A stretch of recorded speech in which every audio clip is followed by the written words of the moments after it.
What do you think of Mom, Helen? I asked, unsure of how to phrase the question. He hesitated. What do I think of her? Well, she's someone who struggles to keep up with household chores. A bit slow, isn't she? He paused before adding, I guess, as a parent, I should scold you for saying that. But honestly, I can't argue because it's true. A sigh escaped his lips, as if the weight of that truth had finally settled in. Would you be happy with a new mom? I asked, curious but suddenly tense. He smiled faintly. Yeah, I think I would be. A cold knot formed in my stomach. A new mom. What does that even mean? My mind began to wander, grasping at dark possibilities. Cheating, divorce, ugly words that flashed before me like warning signs. But no, it couldn't be. Yuan would never. Would he? Just as my doubts turned into something closer to certainty, Yuan spoke again, this time with a smile that stretched across his face. Actually, I've been seeing someone. The words hit me like a slap. Trying to suppress the boiling anger, I forced myself to say, congratulations. My voice was strained, my fury barely contained. Inside, though, I felt it bubbling over, reaching its peak. I'm done, I declared, my voice cold. I'm quitting as both a mother and a wife. I'm also done being the one keeping this house afloat. From today, you're on your own. I could tell from the blank stares that my words hadn't sunk in, but I didn't care. Disappointment consumed me, and in that moment, I vowed to myself that I'd never let anyone betray me like this again. I'm Beth, 35 years old. Until recently, I juggled the roles of housewife and company employee. But life changed drastically when I married Yuan. 11 years ago, my marriage wasn't exactly a fairy tale. At that time, I was leading a major project, boosting the company's sales. I had proven myself, and my efforts didn't go unnoticed. I earned a raise along with the respect of my colleagues and superiors. Back then, work was everything to me. Marriage, it was barely a consideration. When family or friends asked, isn't it about time you found someone? I would shrug it off, saying, I'm not interested right now. That all changed after one particular evening. I had just finished a long day at the office when my boss, James, approached me. Beth, could I steal a few minutes of your time? I need some advice. James was the department head, a talented and well-respected leader despite being only 40. He had mentored me from the day I started at the company, guiding me through the learning curves of my career. How could I say no? Sure, I replied, curious. Relieved, he suggested, how about a drink at the bar nearby? I agreed, packed up my desk, and we headed out. As soon as we sat down, James downed 2 beers quickly, his face turning red. I knew he wasn't great with alcohol, so seeing him like this was unusual. Something was definitely on his mind. So, what's this consultation about? I asked, intrigued. Ah, he sighed, rubbing his temples. It's about a marriage meeting. The idea of James bringing up a marriage proposal was the last thing I expected. What could he possibly mean? I had always insisted that my career come first, pushing away any thoughts of marriage. No, I'm not really interested in arranged marriages, I said with a shrug. James smiled softly. I get that, but hear me out for a moment. Actually, I have a nephew who's about your age. Is that so? I replied, slightly intrigued. His name is Yuan, James continued. A while back, his wife left him, just disappeared one day. I felt a pang of sympathy. That must have been really tough. It was, James said, his voice growing quieter. It's a strange situation, but you actually look just like his ex-wife. I blinked, surprised, as James continued, looking somewhat guilty. I know it sounds rude to bring up a marriage proposal just because of that, but Yuan has a young child. It made me think, for a kid who barely remembers their mother's face, having someone who resembles her might not feel so strange.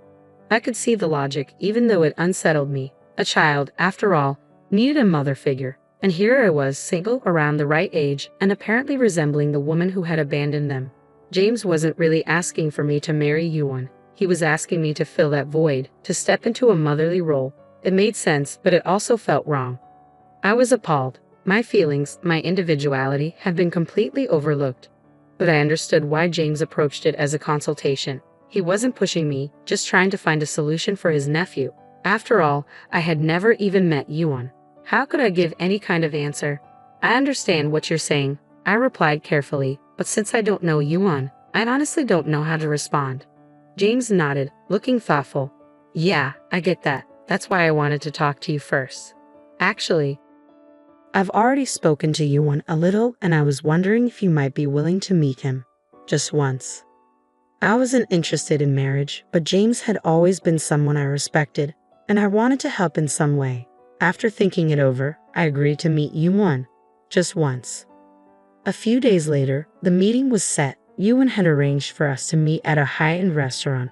I rarely frequented such places, and the thought made me a little nervous.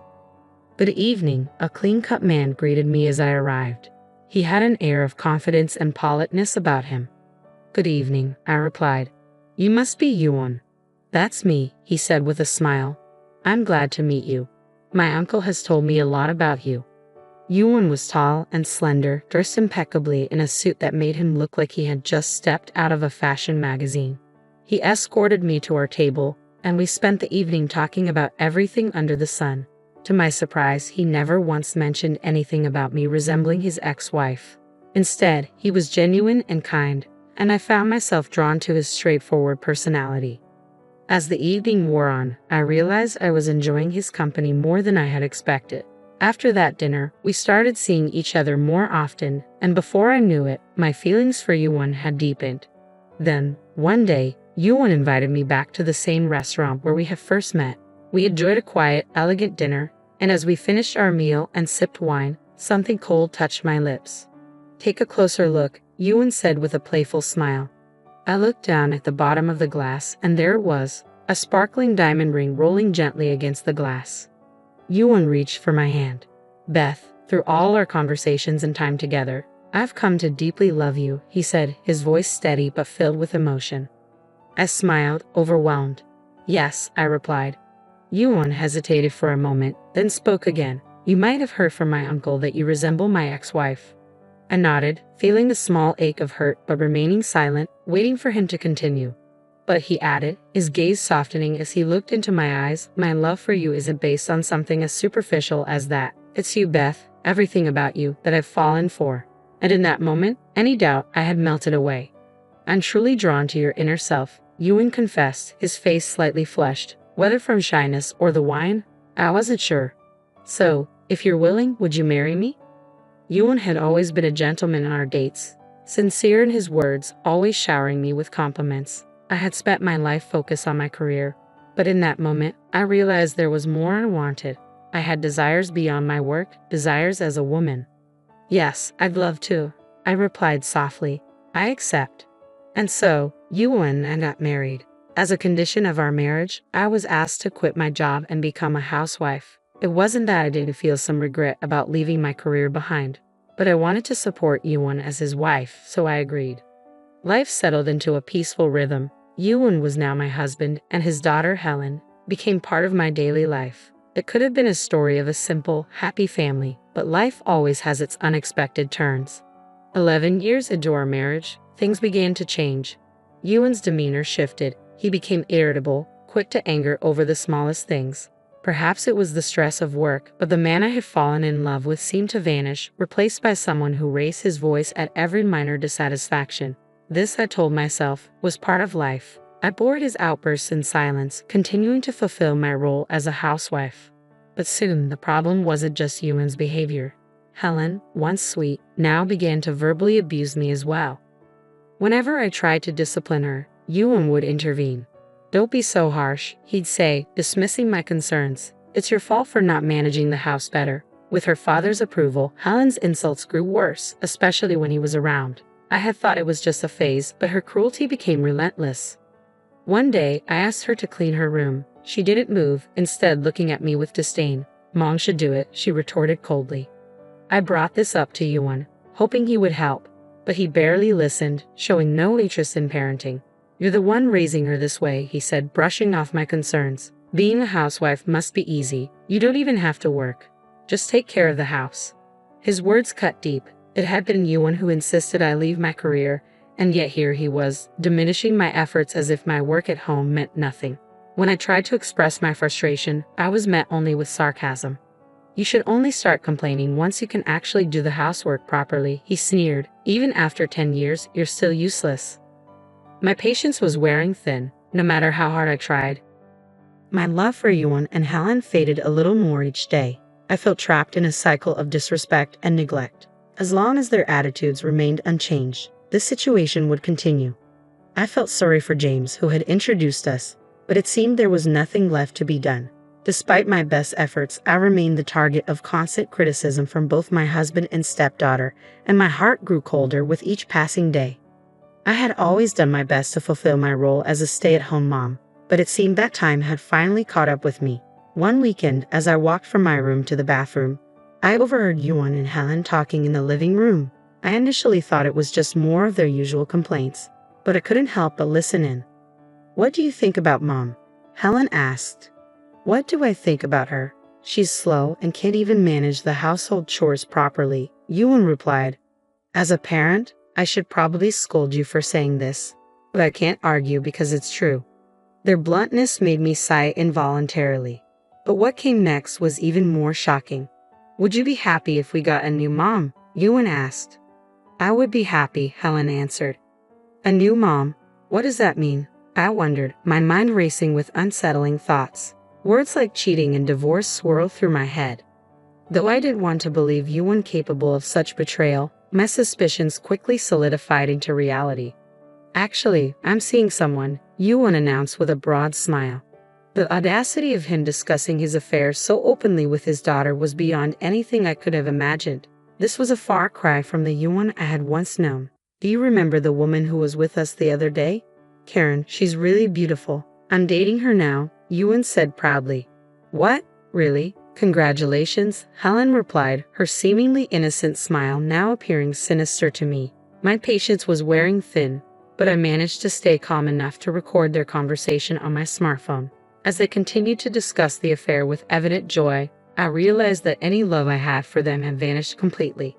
It was astonishing how quickly my feelings dissolved. I had clung to the hope that our family might find happiness again, but that hope was crushed. I felt a deep sense of betrayal and frustration, my tears reflecting the realization that they had turned their hearts elsewhere. In that moment of anguish, I vowed to seek revenge. I decided to hire a detective agency to gather information on the person my spouse was having an affair with. I already knew her name, so I expected the results to come through quickly. Gradually, I found a small sense of satisfaction in plotting my revenge. When I returned home, Helen confronted me as usual. "Did you go out to play somewhere since you don't work?" she asked dismissively. Her words barely registered with me now. All that remained in my heart was a growing sense of loathing for her. "Oh, by the way, there's an overnight school trip tomorrow. Make sure you prepare lunch," she added nonchalantly, as if tossing aside a piece of trash. Her blatant disregard stunned me, but panic soon set in as I realized I hadn't been informed about this earlier. "Why didn't you tell me sooner? Why keep this from me until now?" I asked, my voice a mix of panic and frustration. Yuan, who had been observing from the living room sofa, coldly told me not to make a fuss and just get it ready. I was too exhausted to argue, so I headed to the kitchen. As I prepared the lunch, I overheard Yuan and Helen chatting in the living room. "Helen, don't end up like that. Being a housewife is an easy job meant for those with low abilities. You're smart like me, so you'll get a job and work in the future," Yuan said. "Yeah, I'll definitely do that. It doesn't matter if Mom is here or not. I'll make sure to live independently," Helen responded. Her words would have been commendable if they weren't underscored by her earlier disdain. After finishing the lunch preparation and returning to the living room, I saw Yuan engrossed in his smartphone, smirking at something on the screen. I assumed he was playing an online game until I glanced at the screen and saw a photo of a young woman. It must have been his affair partner. I was stunned that he was so brazenly looking at her photo in front of me.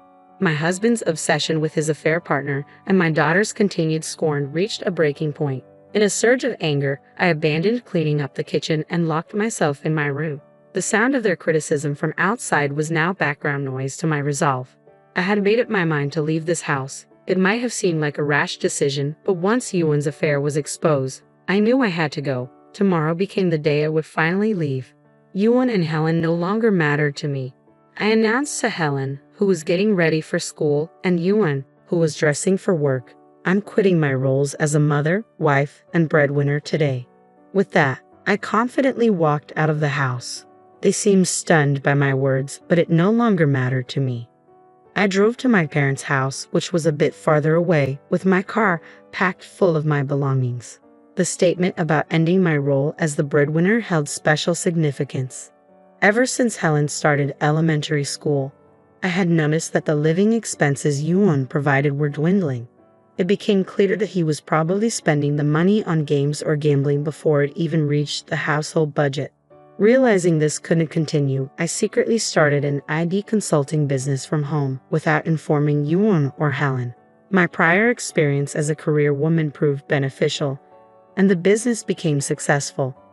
Eventually, my income surpassed Yuan's, making me the primary provider for our household.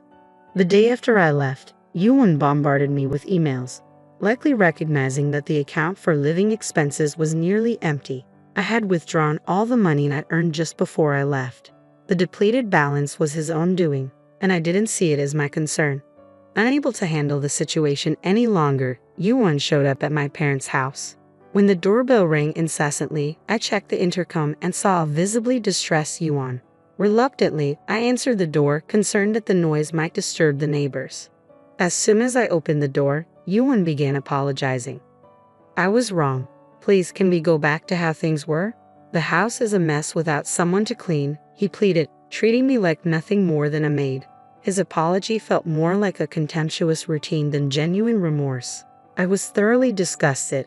"You don't need such an incompetent wife, do you?" I replied coldly and closed the door. Yuan continued to ring the bell for a while but eventually gave up and left, defeated, which I observed from the window. A week later, Helen called me, clearly distressed. I answered the phone with a hint of amusement as she began to rant. "Ever since you left, Dad hasn't been going to work, comes home late, and I can't keep up with household chores.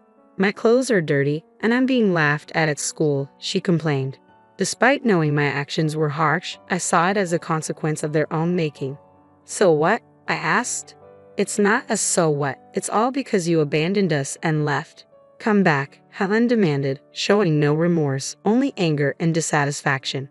"How convenient for you to demand that now. After all this time, you've treated me as if I were incompetent. If you're so capable, handling household chores should be a breeze, right?"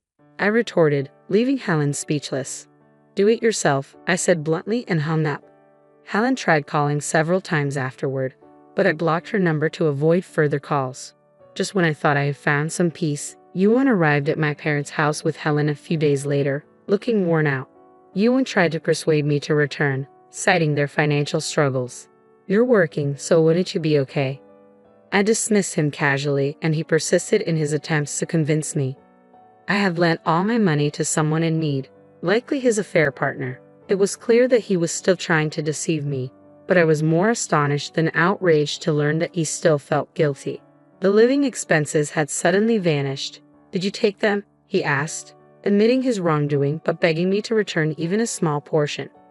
Faced with his accusation and feeling like a thief, I was momentarily speechless. I decided it was time to reveal the truth. I had been supporting our household with the income from my own company. My business, specializing in remote services and virtual spaces, was thriving, and my income far exceeded his annual salary. "That's nonsense. It has to be a lie," Yuan insisted. "I'm not lying. You've always belittled me, but in reality, I was the main provider. Rent, groceries, utilities, Helen's allowance, and school fees, all were covered by me," I explained. Their shocked and crumbling demeanor was almost comical. "It doesn't matter. Just come back. If not, I won't leave here," Yuan said, sitting on the floor like a petulant child, refusing to stand. Seeing their desperate pleas made me reconsider. I decided to return to the house with one goal in mind. Upon arrival, I was greeted by a sight that confirmed my decision. Unwashed clothes piled up in garbage bags stacked everywhere. Yuan's arrogance returned the moment he saw me. "See? Do your job as a full-time homemaker," he sneered, as if my return was some sort of triumph for him. "You should rely on your mistress instead," I retorted. "Mistress? What are you talking about?" Yuan feigned ignorance, though it was clear he knew. I presented the detective's report and played recordings from my smartphone. "Here's the evidence. Plus, you were openly discussing dates with her in the living room. You can't deny it." Yuan was speechless. "Anyway, I'm divorcing you. Don't ever show your face to me again." He continued to plead, but I was unmoved. "My income is many times yours. Do you think I have any reason to stay? If this doesn't convince you, we can go to court. You've used and insulted me for too long." Finally, he was left speechless. Helen, speaking up for her father, demanded, "It's the worst to abandon your own daughter. I'm a minor. You should take care of me. I can't stay in this house anymore. Take me with you." Her arrogance was infuriating.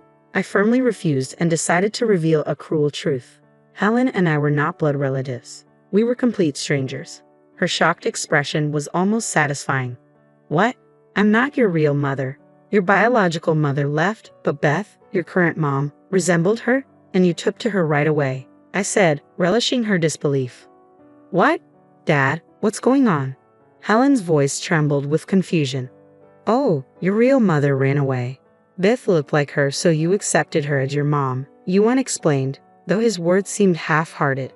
Helen began to cry, unable to comprehend the deception. Despite my efforts to be a mother to her, it was clear this was the end. I no longer felt any love, only disdain.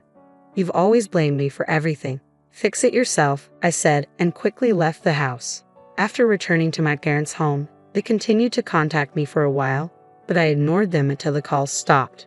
I divorced Yuan and demanded compensation from him and his mistress for the emotional distress they caused. Helen became more introverted and avoided people at school, her behavior leading to a lack of friends and apparent neglect. Yuan started missing work frequently and was eventually demoted. They eventually moved to a cheap apartment, struggling financially. I hope Helen reflects on her actions and matures into a respectable adult. Ultimately, Yuan was abandoned by both his wives, including me. My tumultuous marriage came to an end, but I am now thriving. My work is going well, and a new project is on the horizon. While the challenges of dealing with Yuan and his family were significant, I am dedicated to the success of my new endeavor and looking forward to a hopeful future.